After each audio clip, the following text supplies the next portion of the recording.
अस्सलाम वालेकुम फ्रेंड्स, जैसे कि आप देख रहे हैं कि आज की रेसिपी हमारी तवा पुलाव की है जो इंतहाई मज़े का बनता है। ये इंतहाई सिंपल और इजी बनेगा।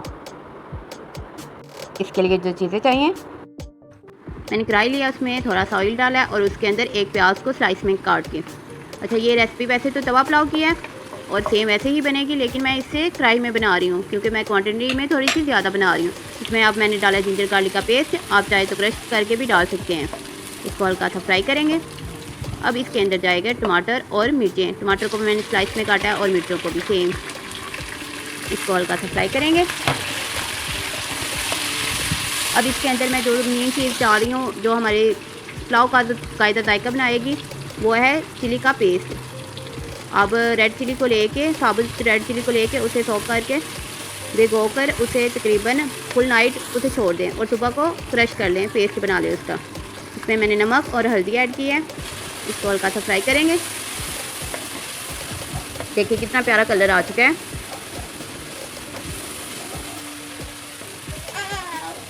अब इसमें जाएंगी सब्जियां। सब्जियां आप जो भी चाहें वो ऐड कर सकते हैं। मैंने शिमला मिर्च लिया, उन्हें स्लाइस में काट लिया है। इसको भी हल्का सा फ्राई करेंगे हम।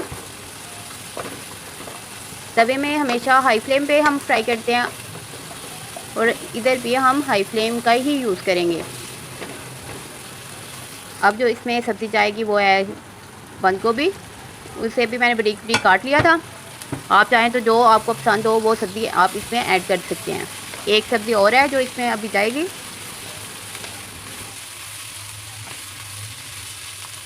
मैंने कोई थोड़े से आलू लिए थे, उन्हें बॉईल कर लिया था, वो इसमें अब ऐड करूँगी।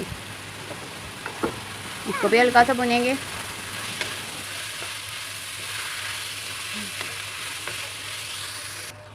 सारी सब्जियों को अच्छे से भुनने के बाद अब इसमें जाएंगे चावल।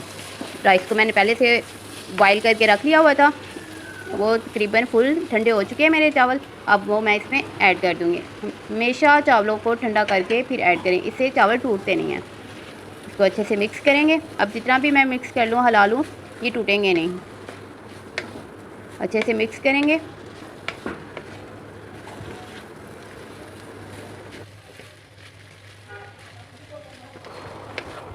चलें जी, चावल तो हमारे अच्छे से मिक्स हो चुके हैं। अब नेक्स्ट स्टेप हम इसे दम पे रखेंगे। दम पे तकरीबन 5 मिनट के लिए रखेंगे।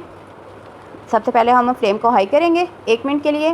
इससे हमारे चावल अच्छे से अंदर भाप बन जाएगी और फिर 5 मिनट के लिए ऐसे ही रहने देंगे, बिल्कुल लो फ्लेम पे, ठीक है। और अब मैं दम पे रख चुकी हूँ। चलें जी, 5 मिनट हमारे हो चुके हैं। नाउ फाइनली हमारा पुलाव तैयार हो चुका है। इसे हिला के देखते हैं।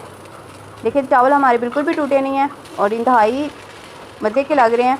चलें इसे फाइनली डिश आउट करते हैं। एंड में मैं थोड़ा सा धनिया ऐड करूँगी इसमें। आप चाहें तो इसे स्किप भी कर सकते हैं।